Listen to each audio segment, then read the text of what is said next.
It is a big one in the Big Ten. Mark Rogers TV breaking down Ohio State hosting Penn State on Saturday. It's a 4 o'clock Eastern game on Fox. We bring in Tony Gerdeman. He is a senior writer at the Ozone. Tony, how you doing? Doing pretty good. A couple days away from the biggest game of the year for the Buckeyes.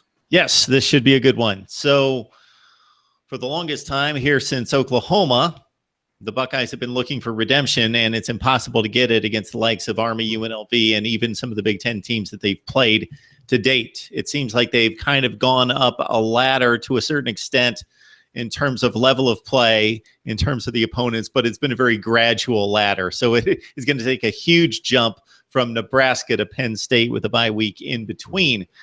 Your evaluation of Penn State as you've seen them this year, of course, we got our best look at them, of course, against Michigan, who has been considered a top 10 team most of the season. Maybe the Wolverines aren't that good.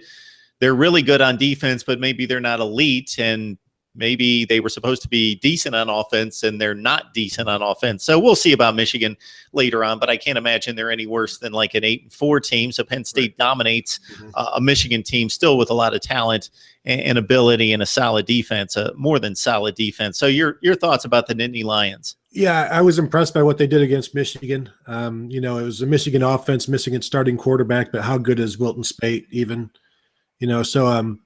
But the impressive part for me was just the way that Penn State put 500 yards of total offense on a Michigan defense that hasn't had that happen under Don Brown the last 2 years. So they usually hold opponents 200 yards below that. That's what they've done. That's who they are. So for Penn State to pretty much do whatever they wanted, I shouldn't say do whatever they wanted. They hit some big plays, and I think that really helped them in terms of, just building their confidence. Saquon Barkley started with that 69-yard touchdown run right out of the gate. And it seemed like from then on, they felt like they could do whatever they could, even though Barkley was pretty much contained after that. But Penn State was still able to, do more than enough to get the win.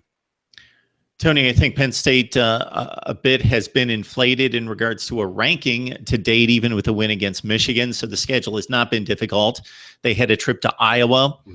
There were different thoughts about how good Iowa was at that point, certainly playing that well against Penn State, and really should have won the game, even though they got dominated in yardage. And statistically, Iowa was in position based on their play to date to get the job done, seal the win, and not allow McSorley to complete the pass to Juwan Johnson to pull off the victory for Penn State. But Iowa's lost since to Northwestern and Michigan State.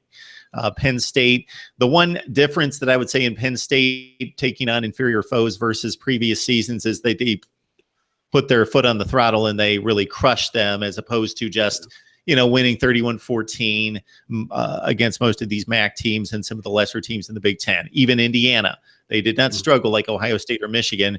They have done what dominant teams are supposed to do. Yeah, and they've looked good. Even the Iowa game, like you said, it was one of those scores that you have seen in the past, but the yardage was so outrageous, in Penn State's favor. So I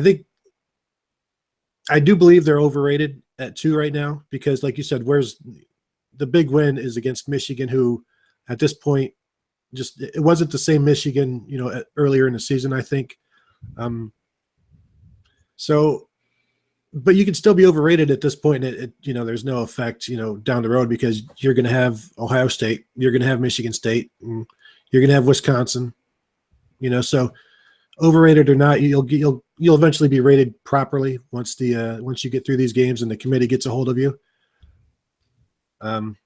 They really have not played any type of offense, any significant offenses, and so I think what they have has been inflated, but that doesn't mean they're not good enough to win Saturday at all.